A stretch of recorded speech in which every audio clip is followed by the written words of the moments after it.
Cette année encore, NetExplo s'est rendu au Web Summit qui a lieu en septembre à Lisbonne. Et comme certains d'entre vous le savent déjà, c'est souvent un aperçu des nouvelles tendances tech, ou en tout cas de ce à quoi on peut s'attendre pour le futur.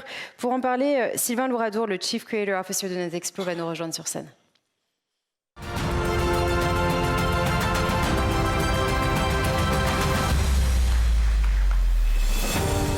Bonjour Sylvain. Bonjour Julia. Merci d'être avec nous aujourd'hui. Tu es donc, comme je le disais, Chief Creator Officer et à ce titre, depuis 2020, tu cherches justement les nouvelles tendances à venir et tu crées ce qu'on appelle les Global Trends.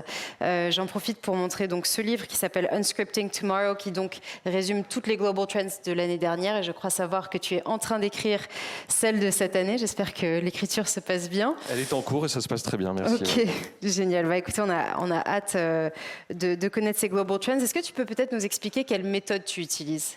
C'est très simple, c'est toute l'équipe recherche de NetExplo, pilotée par Marcus Godard pour la veille internationale.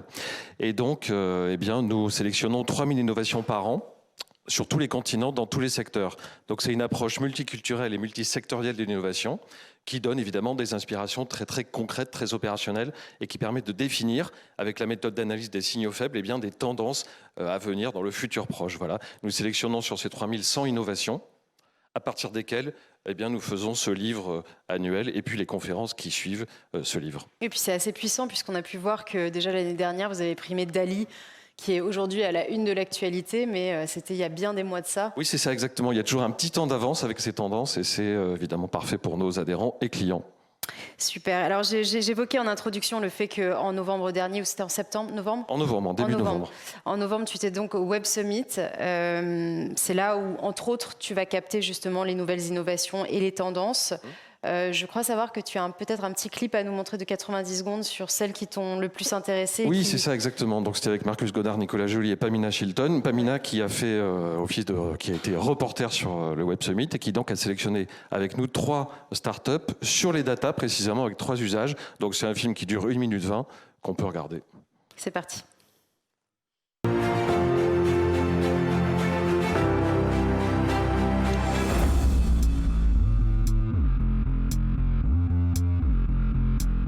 Just take a picture about that set of dishes and we provide you group food name, dish name, ingredients, and up to 32 macronutrients indicators. So we provide cholesterol, energy, sodium, potassium, etc., etc. As soon as you take the picture and you confirm, your nutritionist that could be in the other side of the world could just see all the intakes and have all these data auto-calculated. That means that person doesn't have to spend like 70% of their time on collecting all that information.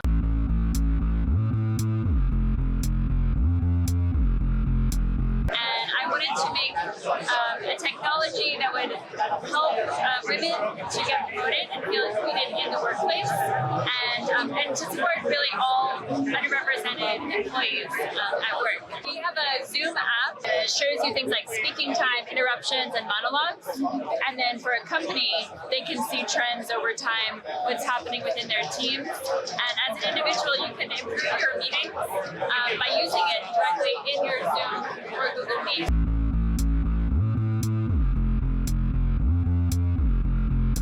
It's like we used to say that it's like a Shazam app for the leakage. Our technology, we use IoT devices that we plug on the water pipes, and then we can collect pressure, noise data, and flow.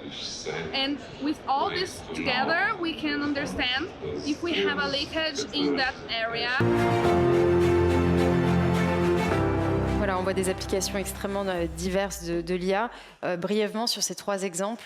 Ce qui est très intéressant, c'est de voir que plutôt que de subir une masse un peu informe de données, on peut donner des missions très précises à des IA. On l'a vu avec la nutrition, donc là c'est plutôt descriptif. Avec EqualTime qui est très intéressant parce que c'est finalement une application anti-mansplaining. Bien là c'est plutôt prescriptif. Et puis on a l'aspect prédictif avec les fuites d'eau. Voilà.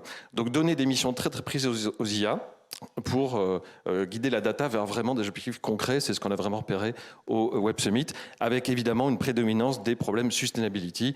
C'est vraiment une problématique qui est maintenant inscrite dans le cahier des charges de base de toute start-up que nous avons repéré. Très bien. Alors là, c'est juste un teaser de ce qu'on va découvrir donc pour les Global Trends 2022-2023. C'est ça? Non, 2023-2024. Quand est-ce qu'on va pouvoir les découvrir? Alors, les Exactement, prochaines et où? tendances seront dévoilées à Station F le 18 avril prochain. Et donc là, ça sera l'occasion vraiment d'aller encore plus loin sur cette analyse avec un grand thème, évidemment, la sustainability, mais vraiment très opérationnel avec des solutions totalement étonnantes, enfin souvent très étonnantes, mais ça on verra le 18 avril donc à Station F. Donc à noter dans les agendas. Merci beaucoup Merci. Sylvain. Donc Station F le 18 avril.